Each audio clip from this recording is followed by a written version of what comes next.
So I have the Blitzwolf soundbar as my daily driver. As you can see, it's sitting right underneath my screen. I don't think you guys realize how big this soundbar is. It is a 36-inch soundbar, but my display is also a 32-inch display, so it doesn't look that big. For reference, this is my Smart as a Nut Pro 2 right beside it, and that is how big this screen and the soundbar is. So it's definitely not a small piece of equipment. It is pretty flat, so it does fit underneath my Asus screen, which the older speaker does not. All right, let's look at the Blitzwolf in action. As you can see, there is that little green dot right there, so keep your eye on it as I press the off button. There you go, it's turned to red. And you can turn it on again, and it's back to green. And then you can set the different equalization settings by pressing the equalize button here. And all these equalization settings, they actually have slightly different sounds, but to be honest, they all sound actually fairly similar depending on what kind of stuff you play on it. I don't really have the equalization really set. I just have it set to movies. The rest of the controls are pretty simple. You got your volume up, your volume down. You got play and pause, which doesn't actually work with stuff like YouTube. I think it only works with stuff like music, and maybe if you have this connected to a TV, and then you got back and forward, and then you can switch between the different input options, but I have here as aux, so that works fairly good, and we'll leave it at that.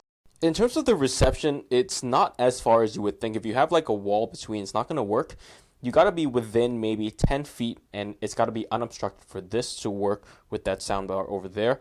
If you do have a wall in between, or you have a door or something like that, that actually won't work. That's not too big an issue because this thing is meant to be not too far from the actual soundbar anyway, but just to let you know if you do want to use this from far range. So let's listen to a clip from Worth It 17 versus $500 fried chicken.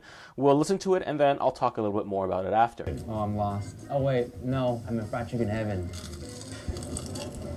That is like music to my ears. It's so juicy inside. It's just melting, like butter. It's a food that takes a bath when it gets cooked. It has to be good. I'm shocked at how simple the preparation actually is to get this product. That's when you know you've mastered the craft, when you can make it look easy. It really is seasoned down to the bone. Maybe the saddest sound at a fried chicken dinner.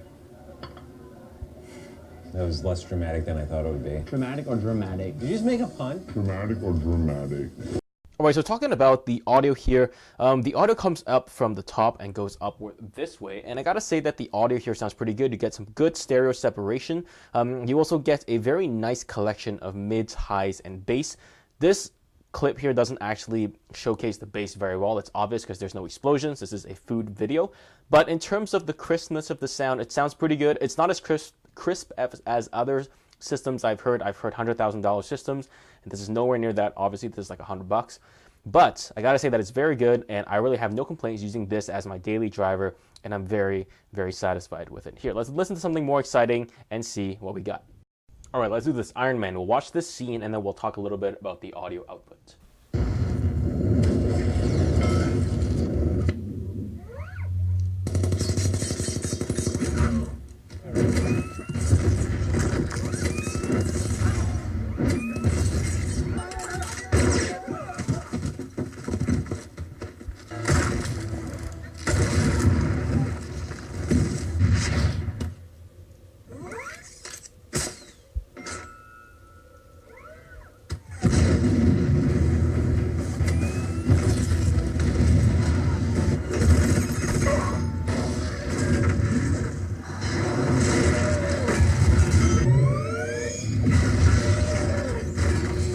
Look into it.